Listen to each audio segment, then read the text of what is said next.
Well, finalists, the 1986 Calgary Flames. And the Calgary Flames of the 1986 season were an interesting bunch because they didn't win the Stanley Cup, but the seeds are planted for something bigger to come in a few seasons. They'd win it in '89, of course. And a lot of that starts here. So while you can look back on that and remember the disappointment of the '86 final, you can remember '89 was better for them. In the first round, they knocked out Winnipeg in 3. Of course, this is best of 5. This is before best of 7 in the first round. So best of 5, they won it in 3. 5-1, 6-4, and then 4-3 in overtime in Game 3. And the interesting thing really is that Winnipeg had beat them the year before in the first round. So that was revenge for them. Second round, this is where things get crazy. And the Battle of Alberta was really and truly joined this year. See, coming into that series, Calgary had won 5 games out of 31 against Edmonton. 31 games, they only won 5. Of course, this is before shootouts and all the overtime wins and all that, right? They beat Edmonton 4-1 in Game 1, proving that they can beat Edmonton, which was huge. Because remember, Edmonton, back-to-back Stanley Cup champions coming into that series.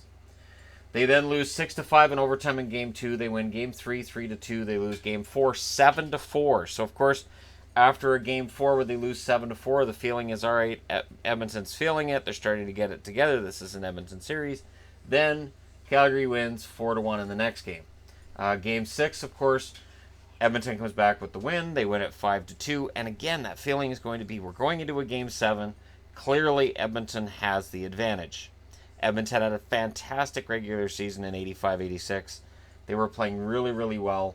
And then Steve Smith happens in Game 7.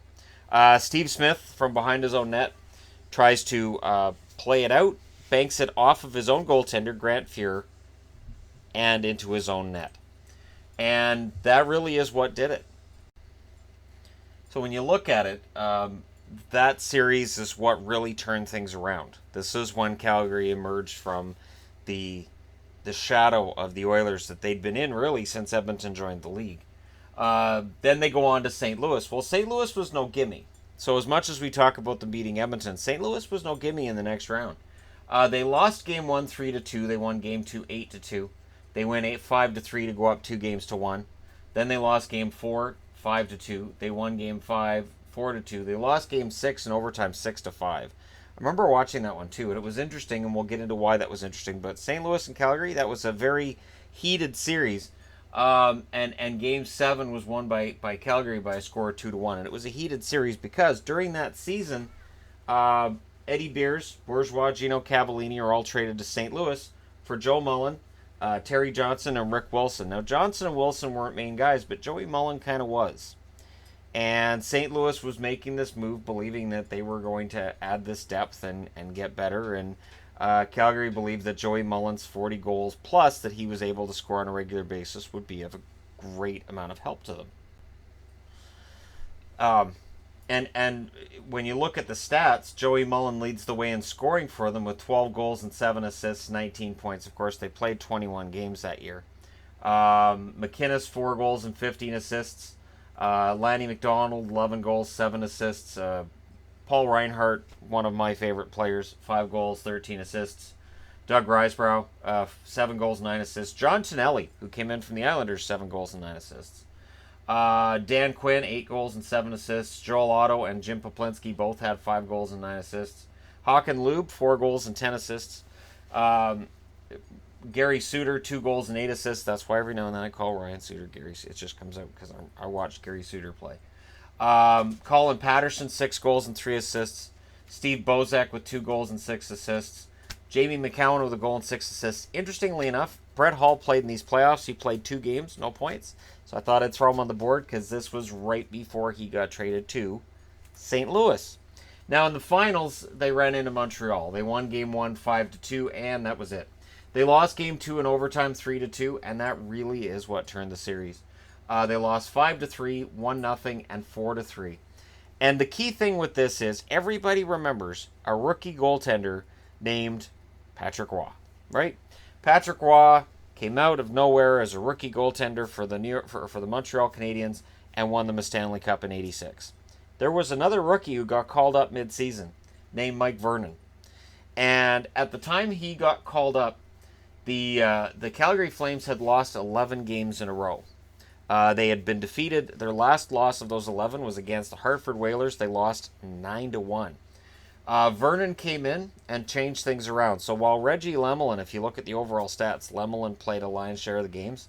Lemelin was in for a lot of those losses, and Mike Vernon was the heir apparent. So Mike Vernon, once this playoff series this year was done, he was clearly the better goaltender, and Lemelin would soon be moved to Boston, where he would back up Andy Moog. So Lemelin and Moog, Battle of Alberta, both of them become Boston goaltenders. In those playoffs, Mike Vernon 12-9 with a 2.94 goals against and an 897 save percentage. Again, save percentages in the 80s are much lower than they are now. And Mike Vernon was smaller than goalies you're going to see now. You look at footage of Vernon from back then, and he looks quite small in comparison. Now, there's some interesting incidents.